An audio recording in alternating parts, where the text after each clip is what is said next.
Ayan, pa-init-initin muna natin ng mga ilang minuto para uminit-init yung langis. Yan ang sabi doon sa manual eh. Tingnan natin sa manual.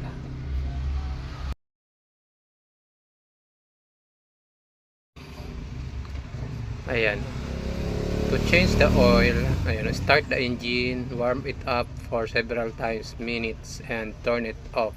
So, ibig sabihin, painit-initin muna natin yung motor, yung makina, yung langis. Kaunti lang, maligam-gam lang.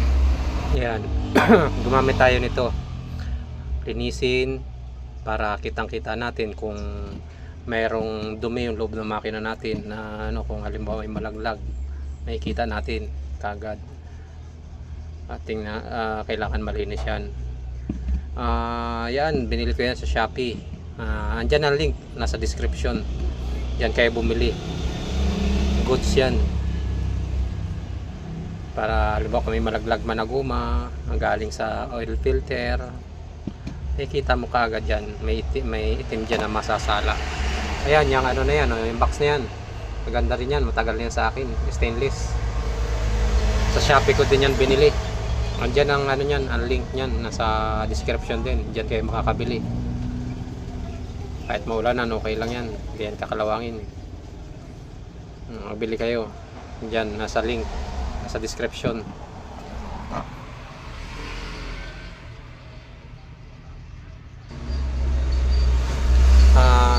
Bago natin simulang mag-change oil, kuskusin muna natin yung ilalim para wag man laglag doon sa tray. Hindi siya humalo doon sa mga mga makikita natin doon sa tray kung mayroong dumi doon kung mayroong gumaguma na kasama doon sa ating i-change oil, para purong langis lang yung makikita natin doon sa tray na yun. Kuskusin muna natin yan. At yung na yan, motor na yan, simula pagkabili, na yan sa akin, 2 taon na. 21 odo na yung niyan. 21 odo na. Ako lang nagche-change oil yan. Hindi yan nakatikim ng change oil sa kasa. Talagang puro ako lang. At goods naman siya. Kailangan stock lang stock yung yung Yamalube lang gamitin natin kasi yun yung talagang recommend para dyan. Mamaya ipapakita ko sa inyo kung bakit yung Yamalube. At yan, linis-linis para mamaya hindi man laglag doon sa tray mga dumi. Okay. Yan, sa Shopee ko rin siya nabili. Nandiyan ang link sa description. Maganda yan para hindi na kayo mangangalay mag-ikot-ikot. Yan, dire-diretso lang yung pihit nyo. Yan, pati yung yung adapter nya, doon ko rin siya nabili kasi maliit siya. Pag hindi nyo binilhan ng adapter, hindi magkakasya yung ibang mga bala dyan sa nya kasi maliit siya kaya kailangan niya ng adapter. Yan, sa Shopee ko din siya nabili yan. Nandyan na lang ang link, bili na kayo. Mag-gloves tayo. Ayan, sa Shopee ko din yan nabili. Bili na kayo para hindi malangisan yung ating kamay pagtulo, malagkit. At basahan, kailangan din basahan. Yan, nasa link din yan. Shopee ko rin siya binili. Kailangan marami kayong basahan na stock para laging malinis yung gamit natin. Yan. Ang size niya ay 18 ay 19. 19 siya. Maalog yan. Hindi hindi siya recommendable na pangbukas kasi maalog, hindi pantay, mabibilog yung niya, yung takip niya. tornilyo, hindi na tornilyo. Basta yung takip niya bibilog pag kayo pa uga-uga. Kailangan yung stable, hindi gumagalaw. Yan ang gamitin natin. Saka natin isaksak yan. Para pantay na pantay, walang bilog. Yan.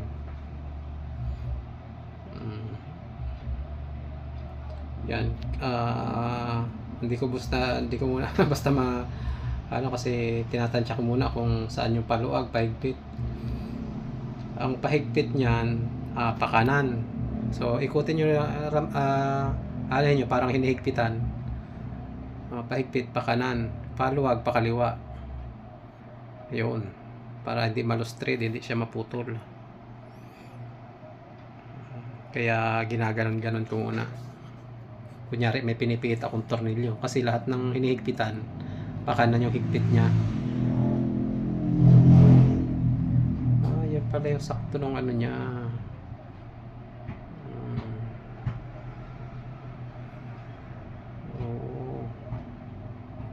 Yan pala yung sakto ng gulong niya yun sa center stand. Yan pala pag kukuha ka ng alignment sa likod ng gulong, dyan mo sipatin. Double stand mo. Makikita mo kung pantay na. Galing. Yan pala yun. Natutunan naman.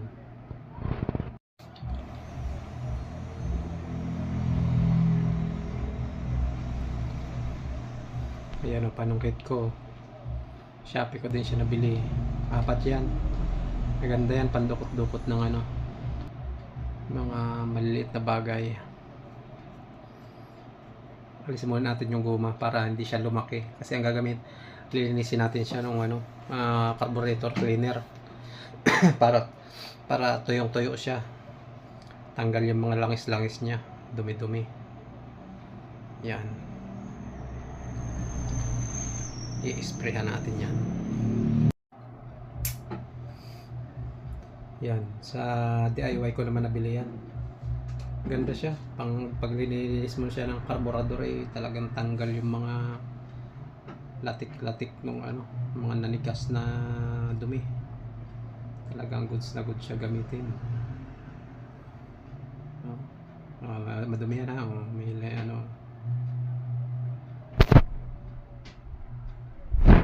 tingnan natin kung gaano siya ka-epektibo.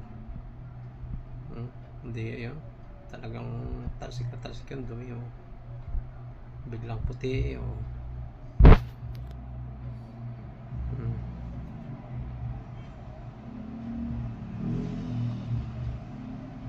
hindi ko lang tinutudo at tipid-tipid sa kailangan saktuan lang. Tinanggal ko na yung gloves. Ayan, pati yung strainer. Tuyo na yan kaagad, hindi pa pupunasan. Mabilis matuyo siya. Parang bago. Ganda. Talagang daling-dali. Ayan linis na linis. Tuyong-tuyo. Hindi ko pa na-sprayan na blower ng pangpatuyo kasi brown out dito. Hindi pwedeng mapagana yung blower. Kahit walang blower tuyong-tuyo naman kita nyo naman parang bago. Pati yan yung strainer mismo pitik-pitik lang. Maitim yan maya puti na yan. Ayun kitang-kita yung dinaanan muti talaga.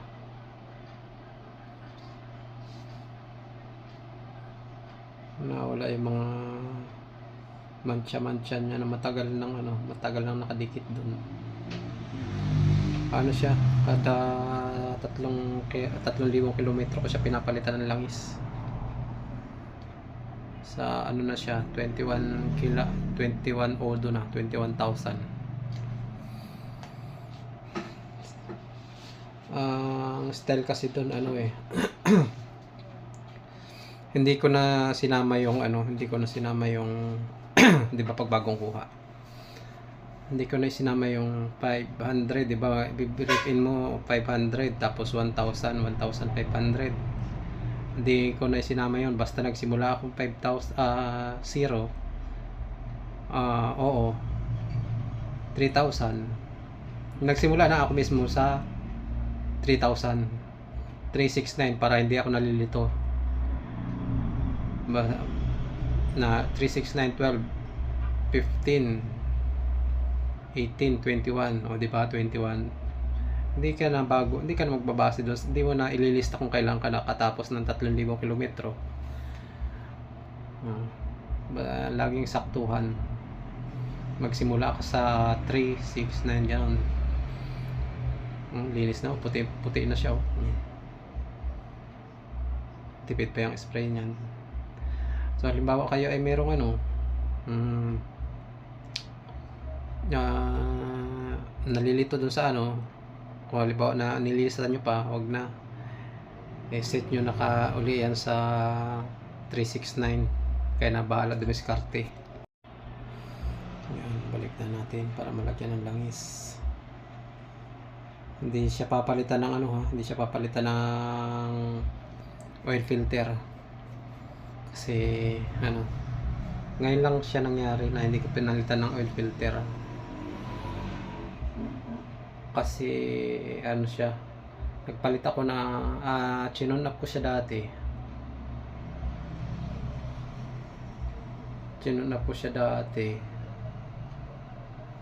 Nagpalit ako ng langis. So masyado pang maaga para magpalit ng langis. Sinakto ko lang siya dun sa 21,000 odo. Kaya hindi ko na muna pinalitan ng oil filter. Yan ang kagandahan niya, bira ka lang ng bira. Hindi ko na pinarinig yung sounds at may tugtog dun sa kabila. Makaka-copyright ako. Kaya lang, background tawag dyan,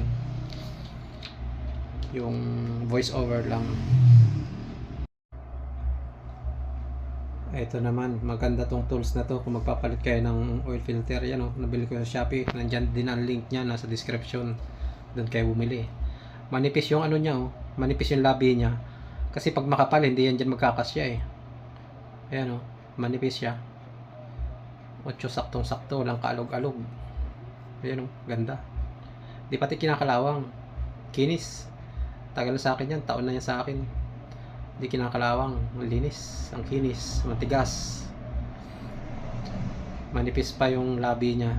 Kaya saktong-sakto pagka yung kasi pag karamihan yan makapal Yung makapal, mga mura yun. Ayan, manipis. Talagang pumapasok siya doon sa mga sulok-sulok. Doon sa maliit na daanan. Kasi yan dyan, maliliit ang space niyan. Mga tornilyo na yan doon sa tabi. Kaya kailangan manipis yung gamit mo na ganyan. Salihan natin ang langis. Ano ba yan? Pinapakita ko na yan. Yung dami ng langis. So, nakalagay dyan ay 85 ml 0.85 liter. A liter. Sa ml, yan ay 850 ml. May papakita ko sa inyo kung gaano karami yung 850 ml. Pag hindi kayo nagpalit ng oil filter. Ngunit kung magpapalit kayo ng oil filter ay magbabawas lang kayo ng 50 ml. Pagka hindi naman kayo magpapalit ng oil filter, magbabawas kayo na 150 ml. Pero itong Yamalube, may na siya, may takalan na siya, may tatansyahin nyo na lang.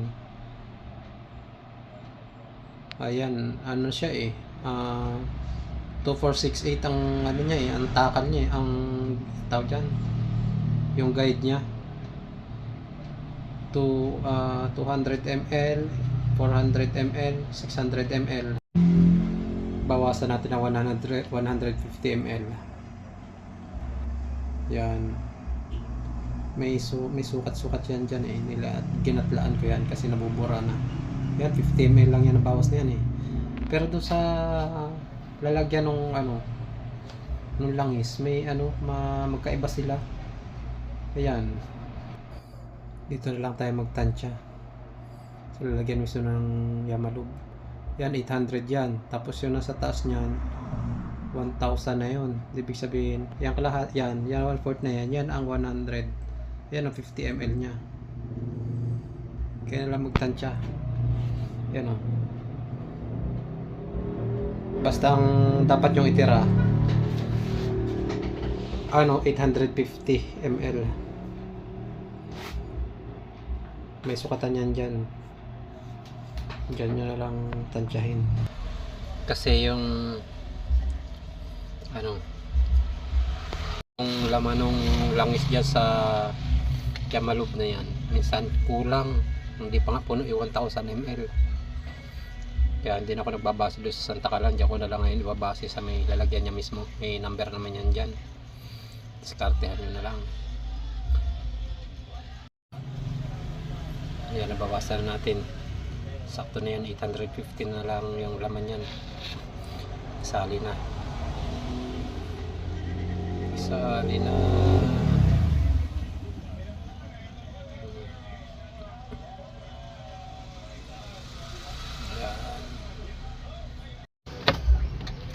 Yan. Nasa Shopee din ang link niyan kung saan kayo makakabili niyan. Yan ang ginagamit ko kasi mahirap na pag napatambay tayo sa ibang lugar, madali lang mabuksan yung isa, yung stock niyan. Ayan, kailangan niya pa ng tools para lang mabuksan. Yung isa kasi basta mo lang pipihitin eh. Ay maraming alam mo na. Maraming mga masasamang loob diyan na pakalat-kalat diyan sa mga pinagpaparkingan natin ng motor. Hindi na iba naiinggit, yung iba. Pero hindi ko naman nilalahat. Para safe lang natin. Kasi alam mo na, mga mindset ng mga tao, lalo na yung mga hindi maka-afford ng ganyan na motor, mga balasubas. Pero marami, hindi naman maraming mababait, pero mahirap nga lang maka-tsempo ng mga loko-loko na mga mamaya tinatanda pala yung motor mo, yung pala yung may inggit sa iyo. Hindi pala sa brand ng motor, yung pala may personal na galit sa iyo. Goods na rin yung ganyan. Bakit yung Yamalub? Kasi yan ang nakalagay, 10W40. Tapos